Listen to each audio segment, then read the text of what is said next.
Hello and welcome to my channel the travel man today. Dear friends, कैसे हैं आप सब लोग। स्वागत है आप लोगों का एक बार फिर से एक और थाईलैंड वीडियो में। और आज का जो टॉपिक है वो एक सीरियस टॉपिक है। I am also very concern about it, क्योंकि मेरे पास बहुत सारे कमेंट्स आ चुके हैं। सोशल मीडिया में काफ़ी चीज़ें फैली हुई हैं, ठीक है। तो आज हम इसको समझने जा रहे हैं। आपको पता है कि थाईलैंड इंडियंस के लिए वीज़ा फ्री है, वीज़ा फ्री ट्रैवल आप कर सकते हैं, यानी कि आप वीज़ा एग्जेम्पशन पॉलिसी के तहत थाईलैंड में एंटर कर सकते हैं फ्री ऑफ कॉस्ट। इमिग्रेशन के दौरान you are not suppose to pay even a single penny for clearing the immigration या वीज़ा स्टैम्प के लिए। ओके, ये पहले चीज़ क्लियर कर देते हैं। और आगे बढ़ने से पहले इस वीडियो को लाइक करें, चैनल को सब्सक्राइब करें और इस वीडियो को शेयर करें। अब जिन लोगों को टाइमलाइंस को लेकर कन्फ्यूजन रहती है, तो it is visa free for Indians until further notice. तो कोई इसमें आप घबराएं ना, अगर आपको ट्रैवल करना है आप करें, जिस भी टाइम आपको करना है, ठीक है। कोई पैसा आपको नहीं देना होता। लेकिन एक शिकायत आ रही है। शिकायत ये आ रही है कि काफ़ी कमेंट्स आए मुझे, और यहाँ पे काफ़ी सोशल मीडिया में, जैसे मैं पहले बोल रहा था, ये चीज़ है फ्लोट कर रही कि वो लोग जब आप इमिग्रेशन पे जाते हैं तो आपसे 200 थाई बाट मांगते हैं विदाउट एनी रीज़न। मतलब कि वैसे वीज़ा एग्जेम्पशन है, कुछ पैसा नहीं देना, लेकिन 200 थाई बाट फिर भी मांग रहे हैं, ठीक है। ये कोई बड़ी बात नहीं है वैसे कोई बड़ी बात नहीं, क्योंकि जब हम वीज़ा एग्जेम्पशन से पहले वीज़ा ऑन अराइवल की कॉस्ट देते थे, जिसकी एक्चुअली कॉस्ट थी 2000 थाई बाट, तो उसमें हम जब एयरपोर्ट पे जाते थे यूजुअली हम 200 थाई बाट पे करते थे इस चीज़ के, इस नाम के कि हम फास्ट ट्रैक के थ्रू जो है क्लियर करके निकल जाएंगे इमिग्रेशन को। By the way fast track कुछ और होता है, लेट मी टेल यू। लेकिन हमें 200 थाई बाट एक्स्ट्रा पे करने पड़ते थे, और मैंने भी किए हैं एक दो बार, और उसकी कोई रिसीट नहीं मिलती। तो हम उसे ये कह सकते हैं कि ये स्कैम है, या ये क्यों हमें चार्ज कर रहे हैं जब ये कोई ऑफिशियल कहीं पे रिक्वायरमेंट नहीं दी हुई और कोई रिसीट भी आपको नहीं मिल रही।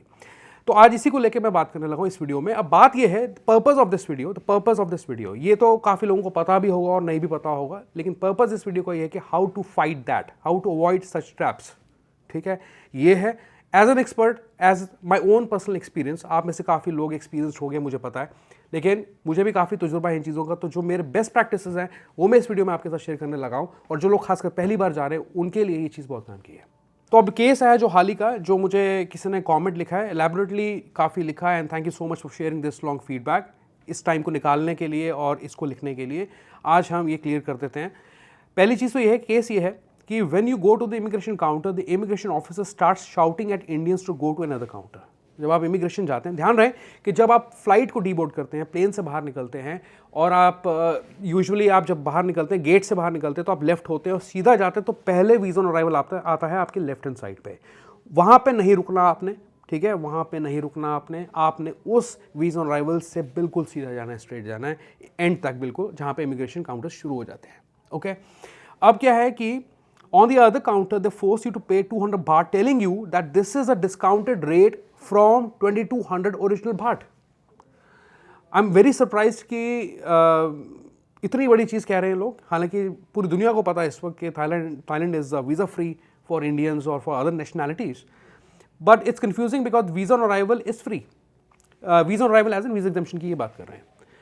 Anyway, since we no longer need to carry Thai baht, okay, I'll come to this point later. Desperate Indians exchange the currency at the nearby exchange right outside the VOA counter. अब क्या होता है कि लोगों के पास, लोग foreign currency नहीं लेके जाते हैं। हम लोग हालांकि काफ़ी इंसिस्ट करते हैं इन चीज़ों के लिए कि आप कुछ फंड्स लेके चले जाएं, या आप प्रॉपर डॉक्यूमेंट्स लेके अपने जाएं, लेकिन यहाँ पे कुछ लोगों के पास नहीं होते थाई बाट, ठीक है, होता ही नहीं है, या यूएसडी कैरी करके चले जाएंगे। विद दैट रिजल्ट, जब उन्होंने ऐसी चीज़ आपसे मांगी तो आपको करेंसी भी एयरपोर्ट पे एक्सचेंज करानी पड़ जाती है, और उसकी काफ़ी अच्छी खासी कॉस्ट देनी पड़ जाती है। अब क्या है वो आगे सुने। The exchange charges you 1500 rupees for 200 baht, almost 250% markup, way too high, outrageously expensive, right. चलिए खैर कोई बात नहीं। After you have done the immigration, you realize that it's a scam in the name of fast track. So Indians are being forced to take the fast track service without being informed of it, and it's been done intentionally without revealing to us. They are doing this only with the Indians. Okay. Alright, तो ये comment आपने पढ़ लिया। अब ये एक comment है, ऐसे मुझे आए हैं और भी। अब बात ये है कि फास्ट ट्रैक, ठीक है, ऐसा है कि कोई भी जब आप वीज़ा एग्जामिनेशन लेने जाते हैं या वीज़ा ऑन अराइवल के लिए आप जाते हैं, कभी भी, मतलब पास्ट में आप जाते थे, let's not mix visa on arrival और वीज़ा एग्जामिनेशन नाउ, लेकिन जब पहले पास्ट में जाते थे तो उस वक्त तो भी कोई फास्ट ट्रैक सर्विस नहीं थी किसी नाम की, और आप अभी भी अगर वीज़ा एग्जामिशन पॉलिसी के तहत ट्रैवल कर रहे हैं, वीज़ा फ्री के लिए जा रहे हैं, तो भी कोई फास्ट ट्रैक सर्विस नहीं है। फास्ट ट्रैक सर्विस स्वर्ण भूमि एयरपोर्ट पे है, मैं ये मान रहा हूं, लेकिन वो है उन लोगों के लिए जो डिप्लोमेट्स हैं या वीआईपी पासपोर्ट होल्डर्स हैं या किसी स्पेशल ऑफिशियल विजिट पे जा रहे हैं, उनके लिए फास्ट ट्रैक सर्विस होती है। ये अगर इमिग्रेशन ऑफिसर आपको बात कह रहा है तो ये बात सही नहीं है, ठीक है। कोई फास्ट ट्रैक सर्विस नहीं होती है। वो 200 थाई बाट पहले, ये बड़ी बात नहीं है, जैसे मैं पहले कह रहा था आपको कि कोई बड़ी बात नहीं है कि जब हम 2000 थाई बाट के हम 2200 दे रहे थे तो आज ये 200 थाई बाट मांग लें, क्योंकि अब जो ये लोग देख रहे हैं वो देख रहे हैं कि काफ़ी ज़्यादा फुटफॉल और वॉल्यूम के हिसाब से ये लोग इस चीज़ को डायरेक्टली इनडायरेक्टली करने की कोशिश कर रहे हैं, ठीक है। Now possible reasons, okay, possible reasons, let's understand one by one. improper documents and proof of funds और immigration officer is not satisfied, ये बहुत इंपॉर्टेंट है। मैं सारी बातें मान रहा हूं कि स्कैम हो सकता है, कोई आपको मिसलीड कर सकता है, ऐसा हो सकता है, कौन सी बड़ी बात है। लेकिन आपके पास, आप पहले अपने आप से ये पूछें कि क्या आपके पास सारे डॉक्यूमेंट्स तैयार हैं, flight tickets, hotel reservations and proof of funds. मैं मानता हूं कि हमसे वो लोग इमिग्रेशन पे कुछ पूछते भी नहीं, बात भी नहीं करते हैं, पासपोर्ट खोलते हैं, सिस्टम पे आपकी डिटेल्स निकालते हैं और पासपोर्ट को स्टैम्प कर देते हैं, जाने देते हैं आपको, लेकिन रैंडमली किसी को पिक कर लेते हैं। और हमने हर एक वीडियो में आपको ये चीज़ कही है कि ये डॉक्यूमेंट्स की रिक्वायरमेंट्स हैं। अभी जब हाल ही में हमने वीज़ा एग्जामिशन की कॉन्फर्मेशन भी ली है दिल्ली एम्बेसी से, थाई एम्बेसी से, तो उन्होंने स्पेशली जो ऑफिशियल रिक्वायरमेंट्स हमारे साथ शेयर किए और वो हम आपको हर वीडियो में डाल के देते हैं।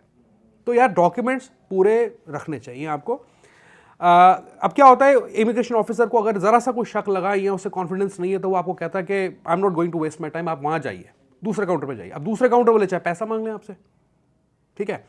दूसरा चीज़ होता है कि usually the target solo travellers और यंगस्टर्स, जो यंगस्टर्स ग्रुप में जा रहे हैं, सोलो ट्रैवलर्स जा रहे हैं, उनको ज़्यादा करते हैं। फैमिलीज़ के साथ ऐसा केस तो अभी मेरे पास नहीं आया ऐसा, और यूजुअली होता भी नहीं थोड़े के। अब तीसरा रीज़न ये है कि a few people at the immigration. अब आपका मान लीजिए जो फ्लाइट टाइमिंग्स है वो बहुत ऑड है, आप ऑफ आवर्स में आ रहे हैं या ऑड टाइमिंग्स में आप आ रहे हैं जहाँ एयरपोर्ट खाली होता है या अर्ली मॉर्निंग की फ्लाइट्स होती हैं, वहाँ पे ऐसे चीज़ें इश्यूज हो सकते हैं क्योंकि वहाँ पे कोई देखने वाले वाला नहीं है। उसके बाद जो फोर्थ रीज़न है that is, let me tell you कि ये जब से इन्होंने पॉलिसी अनाउंसमेंट की वीज़ा एग्जामिशन की, सिंस नवंबर 2023, राइट, तो तब से इन्होंने क्या किया हुआ है कि visa exemption list of countries में भी इंडिया का नाम डाला हुआ है, और जो वीज़ा ऑन अराइवल की लिस्ट में उसमें भी इंडिया का नाम है।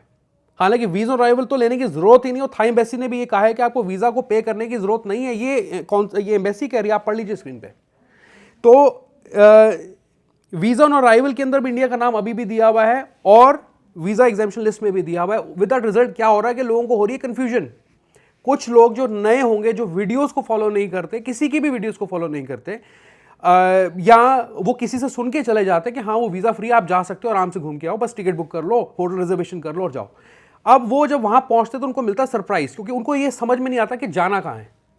तो वो क्या होता है कि जैसे डी बोर्ड करा, पहले वीज़ा ऑन अराइवल का काउंटर है, किसी ने हाथ दे के उनको कह दिया कि आप यहाँ जाओ, तो वो चले जाते हैं बजाय कि सीधा इमिग्रेशन में जाने के। ऐसा देखा गया कि लैक ऑफ नॉलेज की वजह से भी ये चीज़ें हो सकती हैं, ठीक है।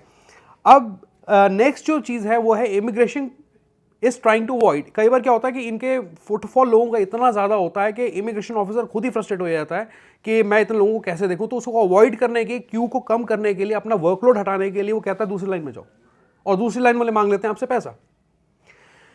लास्ट जो चीज़ होती है वो होती है, जो मैं सोच सकता हूं, repeated entries, number of entries.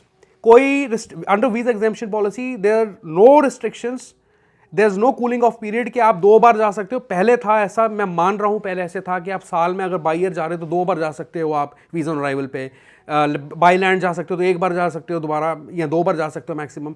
लेकिन वीजा एग्जामिशन में ऐसी कोई रिस्ट्रिक्शंस नहीं है। तो क्या होता है विद दैट रिजल्ट, जब रिपीटेडली लोग जाते भी हैं, तो उसके बावजूद भी इमिग्रेशन ऑफिसर को जब समझ में आता है कि ये तो बार बार ट्रैवल कर रहा है, क्यों कर रहा है, तो वो आपको अलग लाइन में डाल देते हो, कहते हैं आप पैसे दो तो हम आपको जाने देंगे, नहीं तो नहीं जाने देंगे। तो यार डॉक्यूमेंट्स तैयार रखने हैं, रिपीटेड एंट्रीज आप करते हैं, करें, ऐसा कुछ नहीं है, लेकिन आप सोच समझ के करें, ध्यान से करें, ठीक है। अब आगे बात ये आती है कि best practices how to fight this, ठीक है। अब ये उन लोगों को बताने के लिए अच्छा है जो लोग पहली बार जा रहे हैं, जिनको समझ नहीं होती और वो गलती खा जाते हैं। अब क्या है कि पहली चीज़ तो यह है कि जितने भी ऑफिशियल अनाउंसमेंट्स हैं उनकी फ़ोटो स्क्रीनशॉट आपके फ़ोन में है। अभी मैं आपसे पूछ रहा हूँ इस वीडियो में कि क्या आपके फ़ोन में वो सारे नोटिफिकेशंस हैं। जो एक्सपर्ट्स हैं, जो जाते रहते हैं, फ्रीक्वेंट ट्रैवलर्स हैं, उनकी बात अलग है, मैं उनकी बात नहीं कर रहा हूँ। इट्स गुड कि आपके पास है।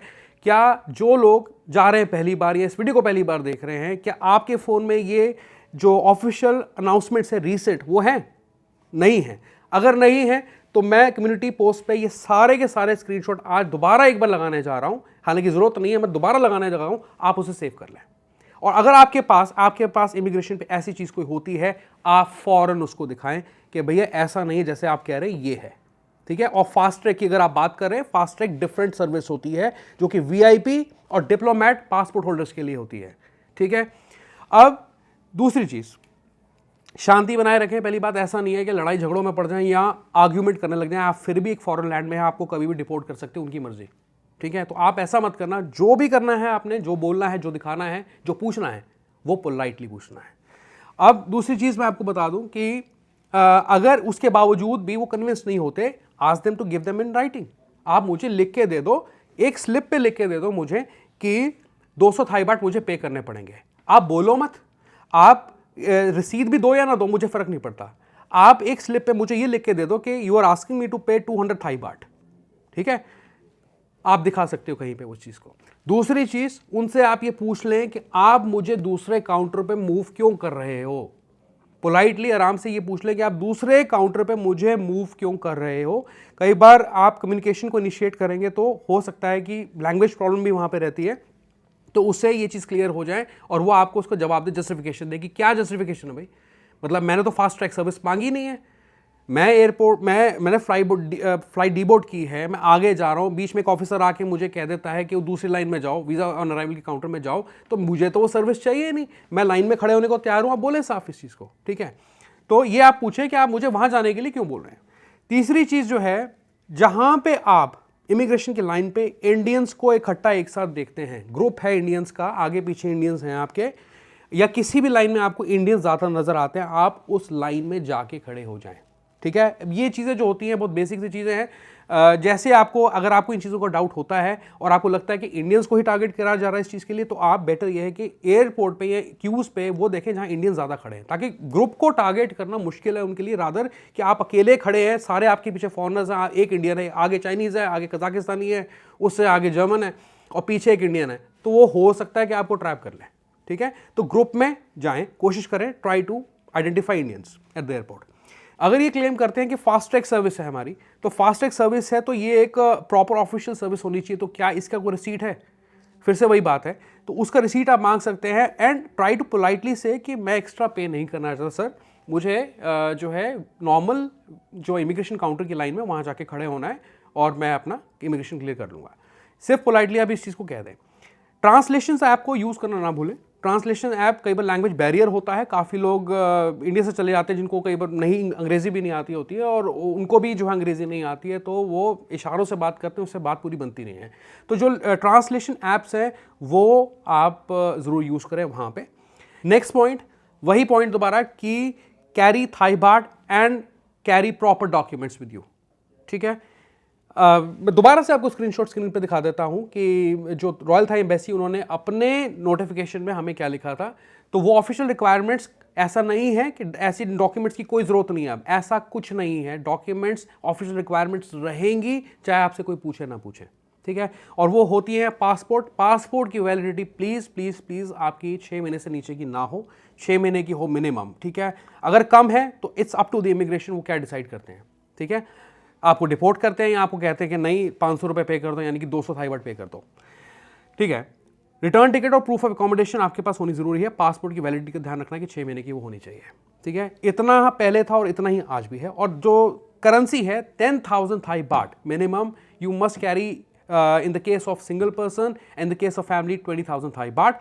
कार्ड्स में और कैश भी रख सकते हैं, कार्ड्स में भी रख सकते हैं, लेकिन आपको एज वी ऑलवेज रिकमेंड कि you should have Thai baht, you should have Thai baht, you should have Thai baht. चाहे आपके पास यूएस डॉलर्स भी हो, इट डजेंट मैटर, मेरे पास भी होते हैं यूएस डॉलर्स, लेकिन थाई बाट आपको लेके जाने हैं कुछ। ठीक है। अब जैसे यहाँ पे 200 थाई बाट के लिए उनके पास एक भी पैसा नहीं था, 200 थाई बाट के लिए उनको 1500 रुपये पे करने पड़ गए, तो ये मतलब इससे अच्छा तो वीज़ा राइवल ही था, ठीक है। तो इन चीज़ों को कोई फ़ायदा नहीं। से लास्ट थिंग और second last thing, know your rights, know about your rights.